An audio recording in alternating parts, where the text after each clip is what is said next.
کسی نے پوچھا کہ جنت کی کوئی قیمت ہے تو مصطفیٰ نے کہا جو یہاں لائیو ٹیلی کاسٹ ہو رہا ہے اس کو بیٹھ کر کے یہاں سے دیکھ رہے ہیں تو آج ہماری سائنس اور ٹیکنالوجی نے بے حد ترقی کر لی. ہمارا نوجوان یہی کہتا ہے. لیکن میں ان نوجوانوں سے پوچھنا چاہتا ہوں کہ اے نوجوانوں بتاؤ تیری سائنس اور ٹیکنالوجی نے تو بے حد ترقی کی, سبحان لیکن اللہ تیری سائنس اور ٹیکنالوجی نے کیا اب تک کوئی ایسا فارمولہ بنایا ہے کہ نمک شکر بن جائے, شکر نمک بن جائے؟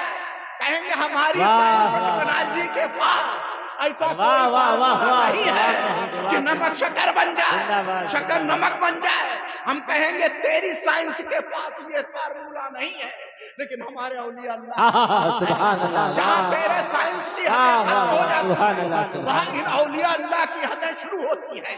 بابا فرید گنج شکر رحمت اللہ علیہ ہیں, ایک مقام پر بیٹھے ہیں, ایک بنیا ادھر سے شکر سے بھری ہوئی بوریاں لے کر کے گزر رہا ہے. بابا فرید گنج شکر رحمت اللہ علیہ اس سے پوچھ لیتے ہیں ان بوریوں میں کیا ہے. اس نے حضرت سے جھوٹ بولا, سوچا کہ ایسا نہ ہو کہ بابا مانگ لے, اس لیے اس نے کہا بابا جی ان بوریوں میں نمک ہے. کہا اچھا بچہ لے جا نمک ہوگا. بنیا جب گھر گیا ان بوریوں کو کھول کر کے دیکھتا ہے تو کیا دیکھتا ہے؟ شکر غائب ہے, نمک حاضر. کیا بات ہے, سبحان اب وہ سوچنے لگا آخر ہوا کیا, سبحان لوٹ تو اس میں شکر کیا تھا, یہ نمک کیسے ہو گیا؟ تو اس نے کہا ایسا لگتا ہے ہم کو جو بابا جی سے ہم نے غلط کہا تھا, جھوٹ بولا تھا, یہ بابا جی کا کرشمہ ہے کہ ہمارا سارا شکر نمک ہو. اب وہ بوریوں کو چھوڑ کر جواب نہیں, جواب بابا جی کو تلاشنے لگا. تلاشتے تلاشتے ایک مقام پر ایک درخت کے نیچے اپنا خچر باندھ کر کے بابا فرید گنج شکر رحمت اللہ علیہ آرام فرما رہے تھے.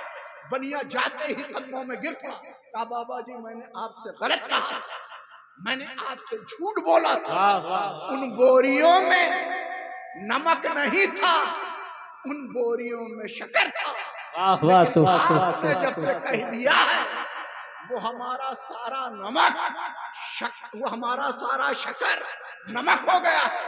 بابا فرید گنج شکر رحمت اللہ علیہ کے زبان مبارک سے نکلا, بچہ جا دیکھ نمک نہیں ہوگا شکر. سبحان اللہ.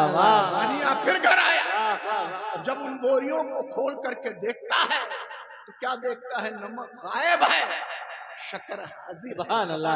آج بے شک تیری سائنس اور ٹیکنالوجی نے بے حد ترقی کر لی ہے, لیکن اب تک کوئی ایسا فارمولہ ایجاد نہیں کیا ہے کہ نمک شکر بن جائے, شکر نمک بن جائے. یہ فارمولہ اگر کسی کے پاس ہے تو انہی بزرگان دین کے پاس ہے, انہی اولیاء اللہ کے پاس ہے. دوستو آج ہماری عقل نے ایک آلہ ایجاد کیا ہے جو آپ کو گھر گھر ملے گا, ہر ایک کے پاس ملے گا, وہ ہے موبائل. ہمارے نوجوان بھائی تو اتنا اس میں گم ہو گئے ہیں کہ اپنے ماں باپ سے صحیح ڈھنگ سے بات بھی نہیں کرتے, اوپر سے نیچے, نیچے سے اوپر, صبح و شام اسی میں لگے رہتے ہیں. ہماری سائنس اور ٹیکنالوجی نے ایک آلہ بنا دیا, سیٹلائٹ سسٹم کو کنٹرول کر کے, کمیونیکیشن نظام کو کا سسٹم بنا کر کے موبائل بنا دیا. آپ دور دراز سے بات کر سکتے ہیں, سعودیہ سے بات کر سکتے ہیں, جاپان سے, لندن سے, جہاں چاہیں آپ موبائل کے ذریعے بات کر سکتے ہیں, اس لیے کہ کمیونیکیشن سسٹم ہے, سیٹلائٹ کا نظام ہے. لیکن میں آپ سے سوال کرنا چاہتا ہوں, حضرت عمر کے دور میں کون سا کمیونیکیشن سسٹم تھا؟ واہ واہ, سبحان اللہ. کون سا مواصلاتی نظام تھا؟ کون سا سیٹلائٹ تھا؟ لیکن مسجد نبوی میں حضرت عمر خطبہ دے رہے ہیں, سبحان اللہ. اچانک زبان مبارک سے آپ کے نکلتا ہے یا ساریت الجبل, یا ساریت الجبل, یا ساریت الجبل. اور جب یہ آواز حضرت ساریہ کے کانوں سے ٹکرائی تو آپ نے پلٹ کے پہاڑ کی جانب دیکھا, پہاڑ کی جانب سے دشمن آپ پر حملہ ہونا چاہتا تھا. 350 میل کا فاصلہ تھا, ناامید میں آپ جنگ کر رہے تھے. کہا یا ساریت الجبل, اے ساریہ پہاڑ کی جانب. اور جب پلٹ کر کے دیکھا